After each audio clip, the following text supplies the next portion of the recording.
We all know the feeling. You've got that beautiful, unbelievable, unstoppable, beautiful, did I already say beautiful wonder kid? But there's only one problem. What are these? How did these get here? What in heaven's name are these? Well, those, my friend, those are downward arrows. They happen to everybody, and here's why. It could be the player is overworked. This is something that gets overlooked by people that play Football Manager all the time. But there's actually a combination of things that incredible fixture congestion can create. Let's say you're managing a European club in the Premier League. Well, you've got stuff like this to look forward to in December and January. But what is this sort of stretch going to do to a player that is playing all of the time? Sure, it's going to put them on the field all the time, but it's also going to take them out of training all the time. That's because of something called your rest settings. So if you go to training and go to rest, you'll see exactly when a player is getting into training, and very likely the day or maybe even 2 days after a match, the player will be skipping whatever training is there because they're still too tired to be a part of it. You combine that with the fact that the day before training and the day after training have more to do with the match itself and the fitness of the players than they do with actually developing and training. So incredibly congested schedules are just naturally not conducive to maintaining the ability levels of your players. Or if they're a wonder kid, maintaining the development rate of those players. This can be particularly detrimental when a player is under 18 years of age, because under the age of 18 in Football Manager, training is more important than the actual match experience for a player's development, which means if you are in this situation where you're playing all these matches, where your calendar looks like you're a part of the Real Housewives TV shows, then you're probably not going to be able to get enough training in to actually help those players. In a perfect world, you'd play one match every weekend and you'd be able to train and develop all week. But of course, Football Manager is not about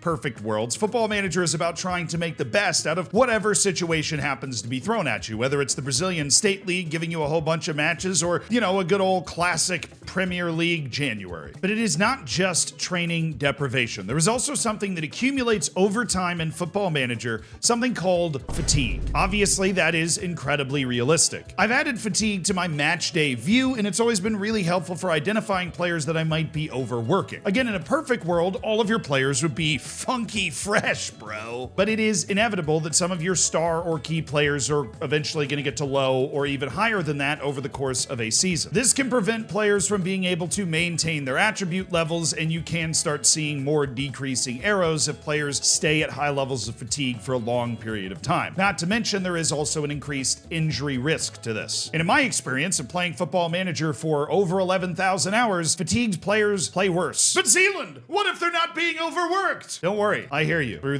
the screen. It's really creative. Well, then it might just be good old-fashioned playing time. You're getting these arrows because your player is not playing enough or playing in the right games. There are a couple different facets of this because, of course, there are. It's Football Manager. There's always multiple facets to everything. The first is, are they playing or not playing? Once a player turns 18, minutes are important. First team minutes are better than reserve team minutes are better than U18 minutes. And so you want to make sure that they're getting as many minutes as they possibly can, of course, without referring to number one, overworking them. If a player's not playing, particularly if they're getting older, you will see really rapid attribute decreases. You take a guy that's 40 years old and you don't give him a lot of playing time, he is immediately going to become terrible. Because this video is not necessarily about development, it's kind of about keeping what you already have. And if guys don't play, they get worse. Of course, that in itself is not groundbreaking analysis, but what is interesting in my process of researching this video, I also came to uncover something else. In the Football Manager manual, in the community section of the Sports Interactive website, there is this section about how to improve players' attributes and ability, which also goes in tandem with maintaining players' ability in the first place. Part of it, of course, being this playing time section where they include the word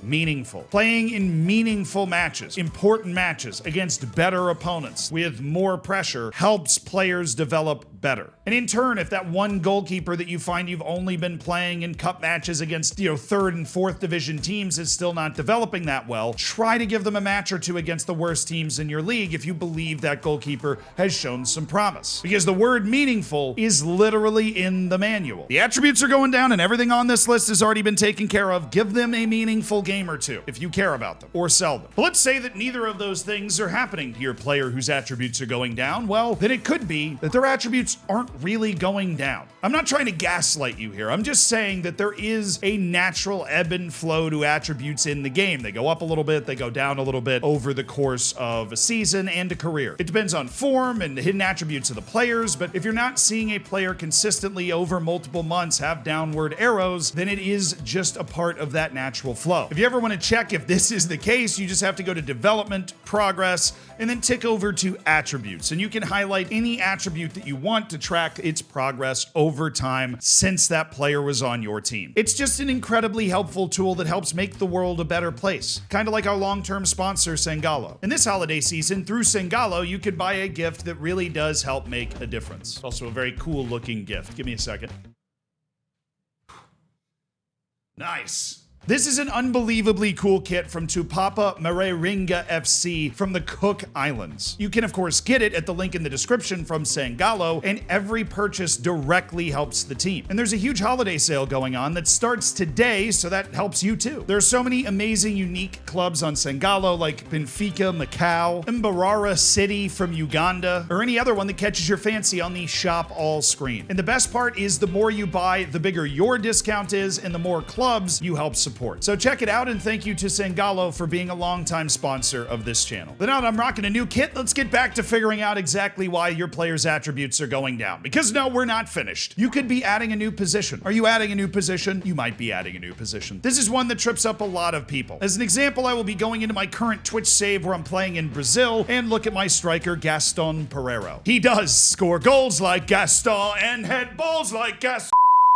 So yeah, what you do is you start editing and you can see the real current ability, or like what their current ability should be based off of all their attributes relative to what their actual current ability is. It's always slightly different, but this gives you a projection when you're making edits that you can try to mirror with your current ability so it doesn't drag players' attributes back and forth. It's like an editing guide, kind of. But you'll notice it says 109. Now, if I go to edit players' attributes and I go to positions and I say, you know, I really want him to be able to play striker at a 20 instead of a 17. So it'd make him natural instead of accomplished. Well, his real current ability, it just went up to 111. It just changed. But that's a position that he was already accomplished in. Let's say we want to make him a half-decent defensive midfielder. This would make him an accomplished, that's like soft green, not vibrant green dot on the position map right here. It's gone up again. Now, if I take him being a right winger from 10 to 20, you can see that back half is even more important because it's gone up 5 more. The lesson here is that when you train a new position onto a player, it eats up their current ability. Remember how all of this works. A player has a potential ability and they develop trying to get as close to that as possible depending on a bajillion factors that I've made a lot of videos about. Every time you're training a position, you are eating into that ability. So don't just train different positions on players willy-nilly. Hey, you gotta be really thoughtful about this. Is it worth them getting a little worse in order to learn that position? If a player's 26 years old and doesn't have the late developer media description, that's the equation you're doing. So you might have made this final connection, but if not, I will make it for you. If I want to take Gaston Pereira, because he's 29 and done developing, and retrain him to a left midfielder. He's unconvincing, I want to get him up to accomplished. I'll probably never get him to natural, but get him up to accomplished. That's going to add to his current ability. But his current ability isn't able to go up, so it has to reduce his attributes to balance his current ability. If you are training a player onto a new position and their ability is going down, that is why. It doesn't necessarily mean if the player is under 26 years of age that they've reached their potential cap. It just means that they're learning that new position faster than they're developing to make up the ability difference, basically. So don't get super disheartened because you think they're not going to be able to develop anymore. That's not what's happening. It's just they're not developing super fast. And you are taking away some of their ability to develop. And while the explanation for this sounds super gamified, it does make sense in real life. If you spend a bunch of time in training, working in a new position, learning how to play that new position, you're spending that time not staying sharp at all the other stuff that you do. And it is not the only thing during training that could be making your player's attributes go down. Let's go to a new player. Let's go to my winger, Gleison. We see Gleison's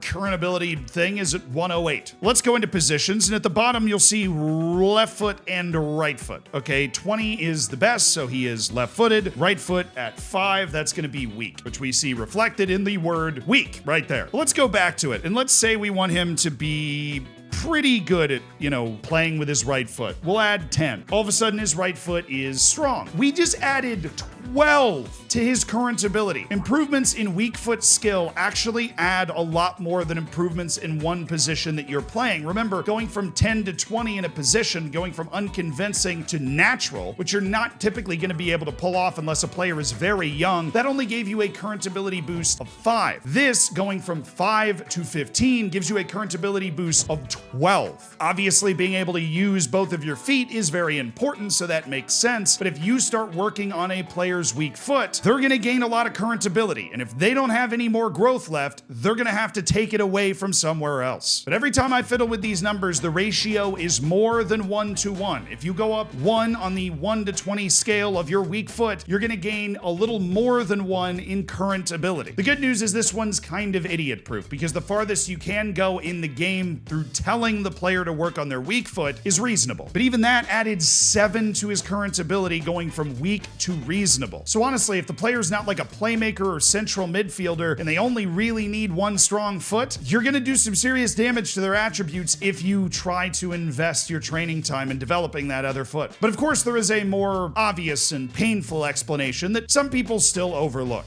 injuries. Injuries can cause your player's attributes to go down. I mean, this feels obvious. The main culprits are bravery. Bravery will go down quite a lot on injury-prone players because they become less bold after having been injured so many times. And then physical attributes. Depending on the severity and the type of the injury, that determines what physical attributes are going to be harmed and how much. But fortunately for you, the physical attributes can be recovered somewhat by doing rehab. When a player is no longer red injured and is orange injured, this means they've resumed rehab and light training, and you can set their additional focus to general rehab. This will light up, and when you hover over it, you see that it works on essentially every physical ability and tries to boost it back up to what might have been lost. Put simply, general rehab is almost inarguably the strongest additional focus you can have in the game. I kind of wish I could put it on everybody all the time. The other potential downside here is that if you reduce a player's training intensity because of their potential injuries, their injury proneness, that reduced training intensity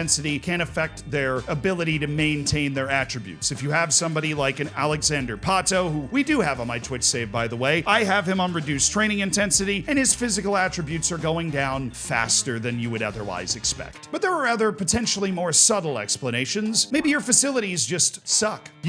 Your team's bad. You're poor. If you take a player and put them at Dover Athletic, and then you take a player and put them at Manchester City, and you are able to replicate the appropriate way to handle everything we've already talked about on this list so far, the player at Dover Athletic is still going to be worse, even if they're playing against all Premier League opposition, which of course wouldn't make any sense, but you could set that up in an experiment, I'm sure. The facilities at Dover are just worse than the facilities at Manchester City. Also, the coaches are worse. Both of these things have an effect on training and development. It means the worse that they get, the less likely a player is going to be able to maintain their attributes throughout the course of their career. So if you're doing a lower league save, you're going to see more negative attribute fluctuation because those two things are always going to be working against you. But it's actually not even just those two things. It's the quality of the teammates as well. And this, once again, comes directly from this Football Manager manual. Their overall development's affected by the quality of facilities and coaches. I already told you that part. The teammates they are training with and the appropriateness of schedules given. This isn't a training video, though. You can check out the one that looks like that for a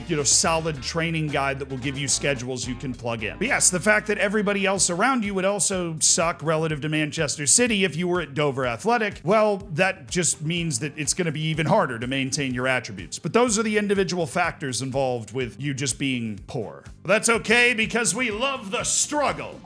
Amen. But let's say your player's attributes are still going down and you still haven't figured out why. It is possible they're just old. I don't want to be the one to tell you that, but it's your fault if you're playing Football Manager and not selling guys the moment they turn 30. Which I'm going to be honest, on my Twitch save, I'm a little guilty of this. I've got, 13 or so players that are at least 30 years old, so that also means I have experience with what I'm talking about here. But this is the most obvious, logical reason a player's attributes would be going away. The things that affect this are a player's playing time. Again, if they're able to continue to play consistently in matches. This will keep their attributes from going down. The better the match, the better the opposition, the better that's going to help them maintain their attributes, but also their natural fitness and their hidden attributes. Things like professionalism, which does get better with age, but of course, everybody has a different starting point. Those things can help players maintain their physical ability, particularly into their mid or even late 30s. Those guys with 20 natural fitness, they stick around. And the dudes with professionalism, because that's the last thing we're going to talk about, the hidden attributes. Especially with new gens, there is a whole wide range of incredibly terrible personalities that they can have. In terrible personalities, whether it be spineless or low self-belief or anything else bad, they indicate that the hidden attributes are just not good. Even if a player has really high potential and a low current ability in their, in your youth academy, their attributes could still be going down because they just don't have any good developmental traits. But a hidden attributes issue just sucks because you can change it somewhat with mentoring. You go into training and then mentoring, and you create a mentoring group where you put somebody that has a good personality, something with model at the start of it, something that indicates professionalism, and you just try and have them help out a couple of these young, wayward players with good potential and bad mentals. Sorry, bad hidden attributes. Can't get confused here. But that'll only help so much, and how much it helps depends on a whole bunch of factors, from how close the position the young player plays is to the position of the mentoring player and the level of importance of the mentoring player relative to the level of importance of the young player. The bottom line is, if a player has terrible hidden attributes, downward arrows is really one of the first ways you're going to start finding out outside of the personality itself. But as much as that is a potentially large warning sign, one downward arrow is not the end of the world. All it means is that that player has gone down somewhere between 0.1 and 0.2 in that attribute over the last month. This is obviously an amount of damage that is easily reversible with a little tender love and care. And now that you've watched a video that explains to you all of the different reasons that could be happening, you're not going to need to freak out while it's happening. You just take a deep breath in through your nose, out through your mouth, and get to work. It's very often a combination of one of these things and just that little dip in form, and you can fix it very quickly. But what you're never, ever, ever going to be able to do is stop it from happening entirely. So enjoy the chaos. It's life. Go get your best team on the field and win the Champions League. Now, if you want more tips about how to develop young players particularly, instead of just keeping all players from getting worse, that video is going to be the one you're looking for, and it should help you out as much as I can help you out. I'll see you guys on stream. Have a good one, everybody. May your players be only upward.